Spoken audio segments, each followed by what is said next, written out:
Vamos a hablar en especial sobre la hepatitis autoinmune, la colangitis esclerosante y la cirrosis biliar primaria. ¿Sí? Entonces, con respecto a la hepatitis viral, yo no voy a hablar mucho porque esto corresponde más a la parte de infectología, ¿verdad? Que ustedes ya desarrollaron, pero vamos a comentar los rasgos más importantes, ¿sí?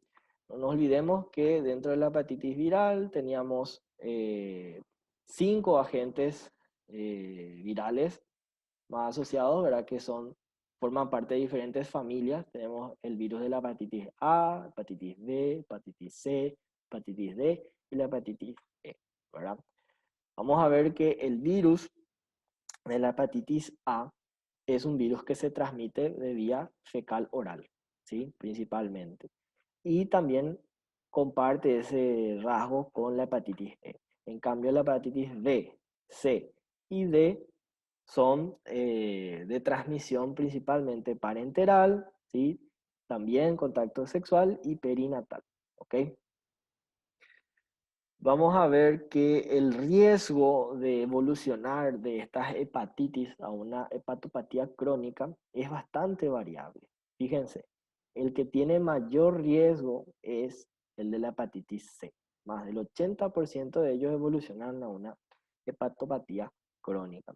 El A, nunca, ¿sí?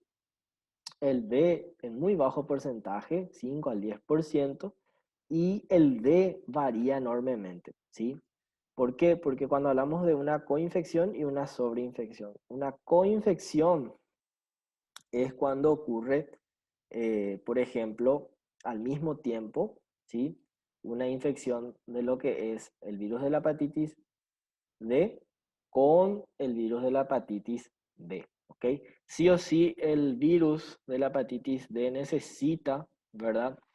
De ciertas proteínas del virus de la hepatitis D para poder sobreinfectar, ¿ok?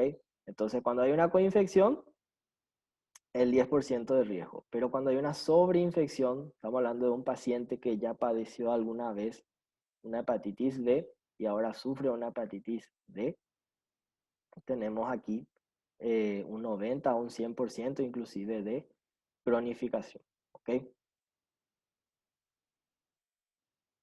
Bueno, con respecto a los cambios morfológicos que vamos a ver dentro de la hepatitis, ¿verdad? Es muy variable dependiendo si es una hepatitis aguda o una hepatitis crónica, ¿sí? Macroscópicamente, una hepatitis, acá les voy a hablar de forma general, ¿sí? Después les voy a mencionar simplemente algunas pequeñas diferencias que son muy sutiles y muchas veces tampoco no es útil. ¿Por qué? Porque es muy inespecífico. Macroscópicamente, una hepatitis viral aguda muestra un hígado normal o ligeramente moteado, ¿verdad? Con ese puntillado rojizo difuso. Puede ser también un hígado pequeño, retraído, blando, congestivo, ¿sí? O puede estar teñido con bilis, ¿sí? O sea, un hígado de una insuficiencia hepática aguda. Microscópicamente, en una hepatitis viral aguda, vamos a ver un infiltrado inflamatorio linfoplasmocitario a nivel del espacio portal, ¿ok? No se olviden de eso. Podemos ver algo que se llama hepatitis lobulillar o esa necrosis parcheada, ¿verdad? Que son zonas de forma parcheada donde hay daño del hepatocito, ¿ok? Podemos ver la necrosis hepática masiva confluente, ¿verdad? Que era alrededor de la vena central, ¿sí?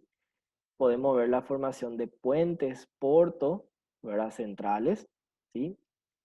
Y podemos ver también proliferación ductulillar, ¿sí? Con cicatrices, ¿ok?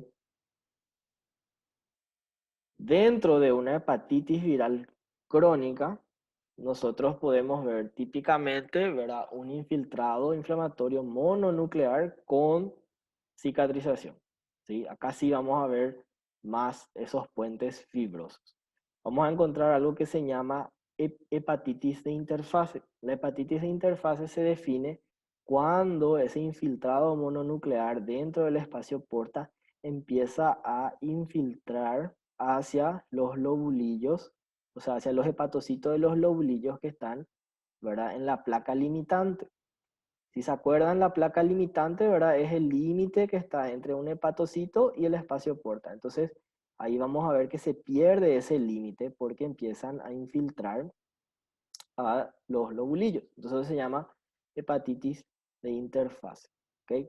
Va a haber fibrosis de los espacios porta, va a haber reacción de los ductos, ¿sí? Va a haber nódulos de regeneración porque puede haber ya una cirrosis. Y si estamos hablando de, por ejemplo, la hepatitis B, se puede producir algo que se llama cambios en vidrio esmerilado. Eso es un cambio típico de la hepatitis B, pero no siempre se ve. ¿Ok? Y podemos ver, por ejemplo, folículos linfoides, ¿sí? En el caso de la hepatitis C. ¿Ok?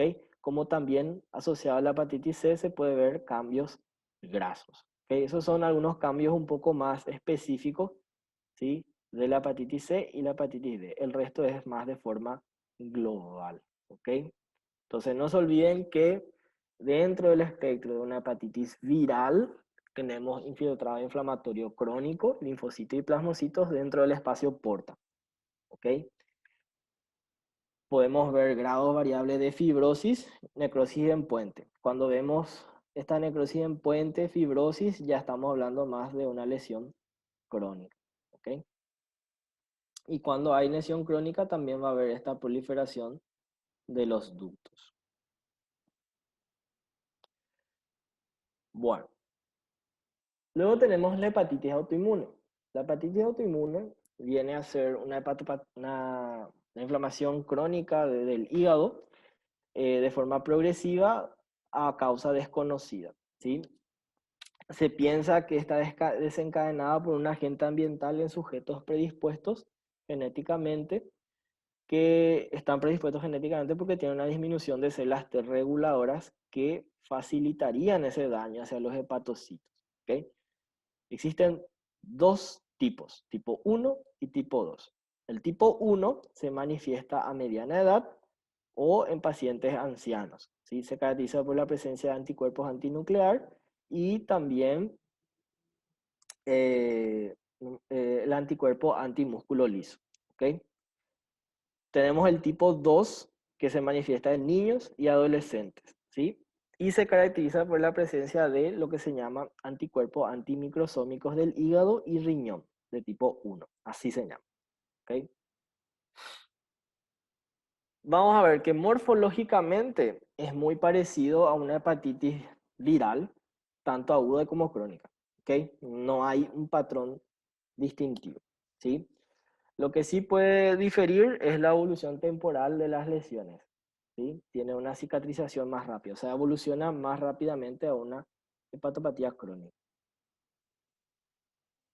¿Qué podemos considerar típico, ¿verdad? O sea, qué hallazgo podemos considerar más típico de una hepatitis autoinmune? Por ejemplo, esa hepatitis de interfase que les mencioné, ¿sí? Cuando es extensa, cuando hay necrosis perivenular o en puente, ¿sí? Cuando existe un predominio de células plasmáticas en el infiltrado inflamatorio, hay que pensar, ¿verdad?, en esta hepatitis autoinmune, ¿sí? Y también cuando se ven estos que se llaman rosetas de hepatocitos, ¿sí? Entonces acá tenemos una imagen de una hepatopatía aguda, ¿verdad? Una hepatitis aguda, donde vemos una superficie lisa, brillante, congestiva y hiperémica, con hemorragia difusa. Acá teníamos la necrosis perivenular, ¿verdad? Confluente. Cuando evoluciona de forma crónica, puede tener un aspecto de cirrosis, ¿verdad? O sea, una hepatopatía crónica con cirrosis. Lo típico, microscópicamente, era ese infiltrado inflamatorio rico en linfocitos y plasmocitos en el espacio porta. Fíjense. Y aquí podemos ver esa hepatitis de interfase. Fíjense, acá tenemos la placa limitante donde los linfocitos no pasan, ¿verdad? Y aquí sí, miren cómo ya pasaron. Entonces, esto se llama, ¿verdad? La hepatitis de interfase. Acá tenemos otra imagen, fíjense el marcado infiltrado inflamatorio que hay en el espacio porta, rico en linfocitos y plasmocitos. Y aquí fíjense cómo estos van invadiendo ya a los lobulillos, ¿verdad? Produciendo esa hepatitis de interfaz.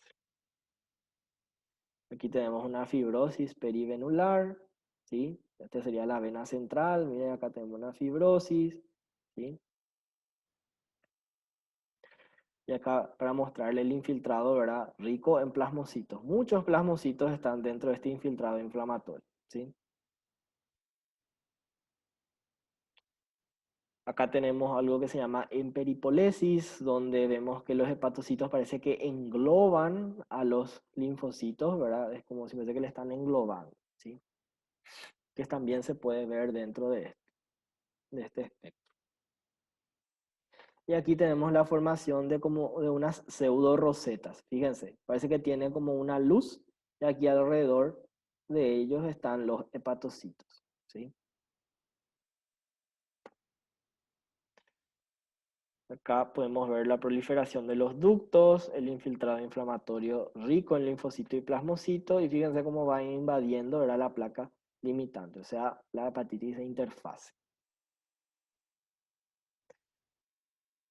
Vamos a ver que estos pacientes, ¿verdad? El 40% de ellos debutan de forma aguda, ¿sí? Y pueden producir inclusive un cuadro fulminante.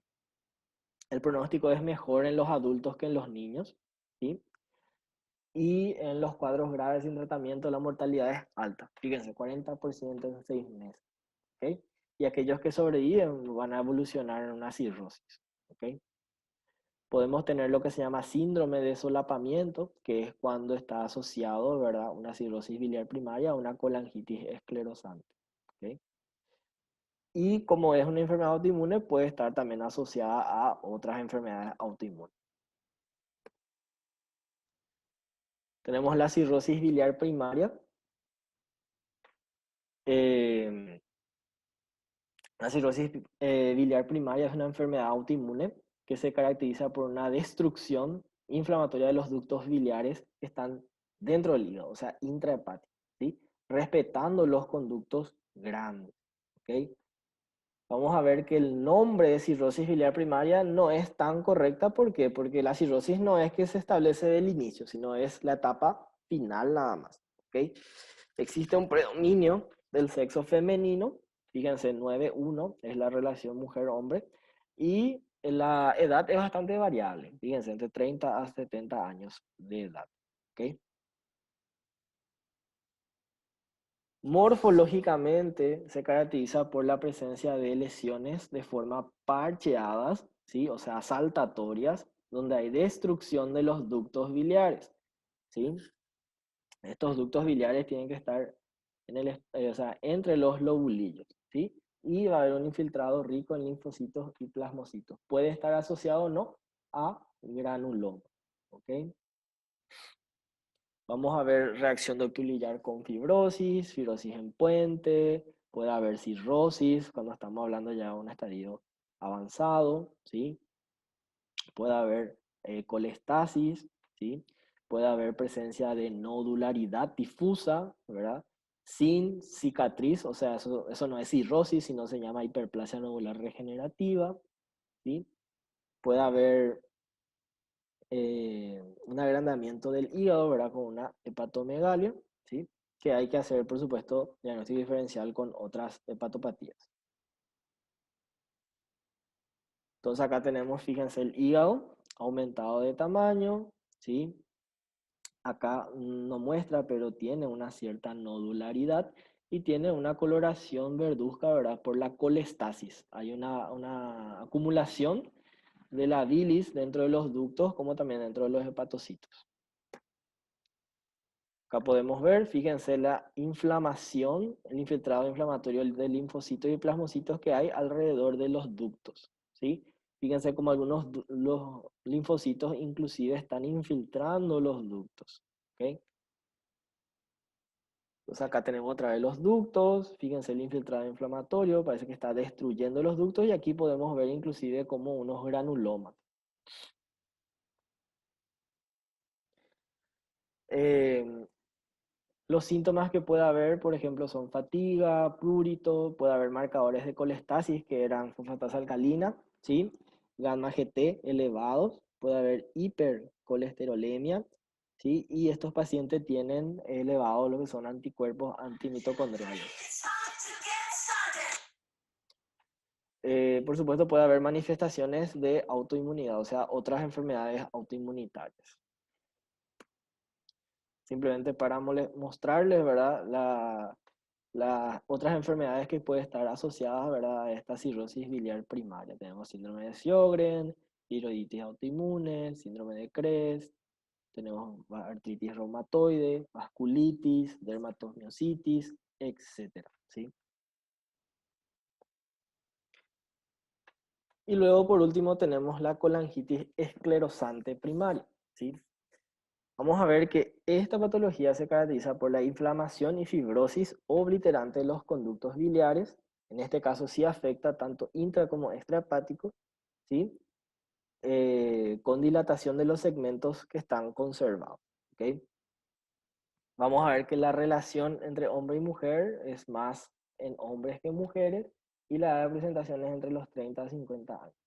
Vamos a ver que el 70% de los casos están asociados con la enfermedad inflamatoria intestinal, ¿verdad? La colitis ulcerativa, ¿ok? Morfológicamente vamos a ver que la lesión, ¿verdad? Es saltatoria, por lo tanto, de forma parcheada, tiene un aspecto arrosariado. ¿Qué quiere decir? Hay segmentos donde hay fibrosis y hay segmentos dilatados, ¿verdad? Entonces parece como un rosario. Esta descripción se le da, ¿verdad?, a la imagen que se genera, eh, la imagen en negativo que genera cuando se utiliza un estudio con contraste, ¿sí? Microscópicamente vamos a ver conductos, en los conductos grandes, infiltrado inflamatorio agudo, intraepitelial, ¿sí? Sobre un fondo mononuclear, ¿ok? Vamos a ver zonas de estenosis y fibrosis de la luz de los ductos. En los conductos más pequeños puede haber una poca inflamación y vamos a ver que hay una fibrosis y esta fibrosis tiene un aspecto en capas de cebolla, ¿sí? Que es bastante típico, ¿sí? Por supuesto, puede haber cambios de cirrosis y colestasis. Entonces, miramos otra vez el aspecto macroscópico de este hígado. Es un hígado que puede tener un tamaño grande o pequeño, ¿verdad? Puede haber una hepatomegalia o una retracción del hígado. Y fíjense, acá podemos ver una nodularidad, ¿sí? Hay una cirrosis. Y miren la coloración que tiene, una coloración verduzca, ¿verdad? Por la colestasis que tiene. Vamos a ver alrededor de los ductos, fíjense, un infiltrado inflamatorio crónico y una fibrosis. Fíjense cómo la fibrosis tiene como una disposición, ¿verdad? Concéntrica alrededor del ducto. Acá podemos ver, fíjense, hay una destrucción de los ductos y una fibrosis de forma concéntrica alrededor de ellos. ¿Ok? Acá vemos otra vez, fíjense el infiltrado inflamatorio y la fibrosis concéntrica alrededor, parece como aros de cebolla. ¿Okay?